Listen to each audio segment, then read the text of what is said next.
Welcome to The Explainer. Today, we're jumping right into a really intense, multi-layered tug-of-war that's happening right now between government regulators and pharmaceutical companies. We're looking at the price of absolutely critical cancer therapeutics. We'll be digging into the data, the economic pressures, and the policies that literally dictate how these life-saving treatments get from a manufacturing plant straight into the hands of the patients who need them most. It's a fascinating, high-stakes balancing act, so let's just get right into it. Okay, let's dive into this. To really grasp the gravity of these negotiations, we need to ground all these abstract economic concepts in some hard, real-world data. Get this, a massive 40% spike in the cost of active pharmaceutical ingredients, or APIs. Now, for an industry that's practically built on super rigid margin forecasts, a raw material price jump this dramatic, it completely shatters the baseline math. Suddenly, producing these essential drugs transforms into a huge financial liability. And honestly, that staggering number leads us directly to the central conflict of our whole explainer today. What happens when life-saving drugs become too expensive to make? This isn't just some abstract economics riddle, it is a very real, very pressing dilemma. If a pharmaceutical company literally cannot afford to manufacture a drug without taking a severe loss, production might just halt entirely. But on the flip side, if prices are raised to cover those skyrocketing costs, the very patients who rely on these drugs might be priced out of their own care. It's an incredibly precarious tightrope walk.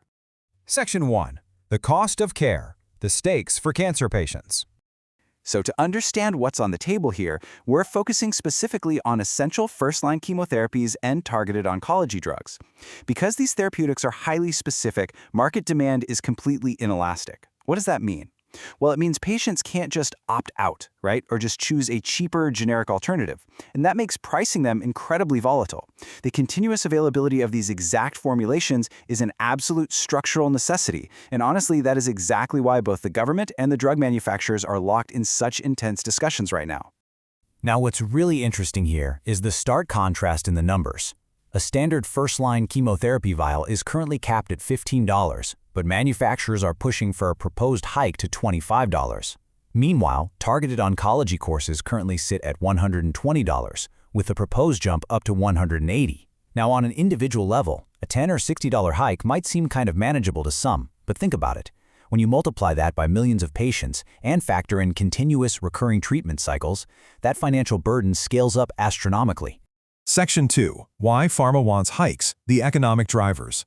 So shifting gears to look at the pharmaceutical company's perspective, they're pointing to a few incredibly strong economic drivers for these hikes. First up is that rising cost of APIs we established a minute ago. Second, severe global supply chain bottlenecks. Global freight unpredictability means the cost of specialized, temperature-controlled shipping has just skyrocketed over the last few quarters. And third, long-term manufacturing viability. Look, pharmaceutical manufacturing requires intense quality control and non-stop facility investment. If the cost to safely test and ship these really complex therapeutics exceeds the capped selling price, it just becomes economically unsustainable to keep the assembly lines running.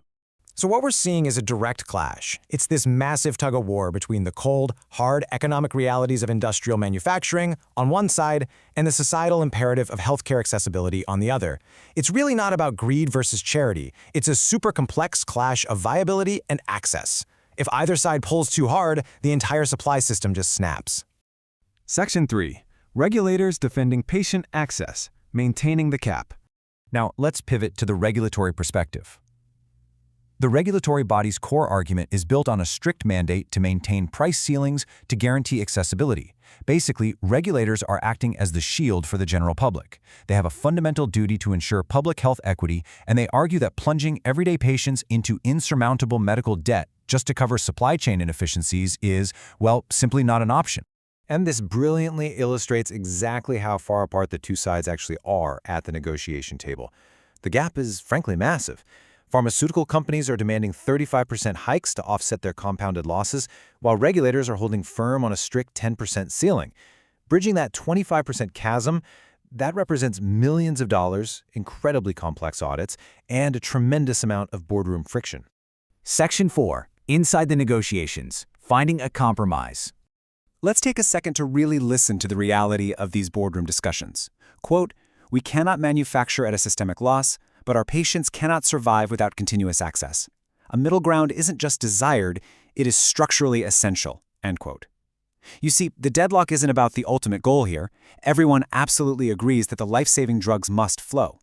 The deadlock is entirely about the math. So how does a compromise actually happen? Well, the path is grueling. First, it starts with pharmaceutical companies submitting highly detailed, totally transparent audits of their supply chain costs. Then, regulators meticulously tear down these cost justifications, searching for any possible efficiencies or alternatives. Finally, both parties have to seek out viable middle ground mechanisms. We're talking things like phased price increases over time or targeted raw material subsidies, just to ensure neither side faces a total catastrophic loss.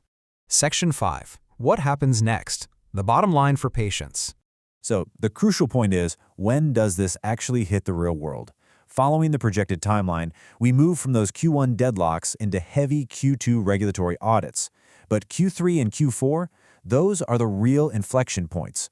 By the third quarter, final pricing mandates are expected to drop. And by the fourth quarter, the real-world impact officially hits. That is exactly when everyday patients will notice either a shift in the cost of their prescriptions at the pharmacy counter or, actually, in a worst-case scenario, we might see spot shortages begin if an agreement completely fails. Which leaves us with this final, really profound question to consider today. Where is the line between affordable care and a viable supply chain? It's like a giant puzzle, right? You simply cannot have one without the other. If the drugs aren't viable to make, affordability doesn't even matter, because the pharmacy shelves will just be empty.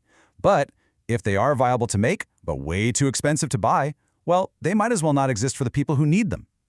Definitely keep a close eye on how these regulators and companies navigate this tricky line in the coming months. Thanks so much for joining us for this explainer, and keep learning.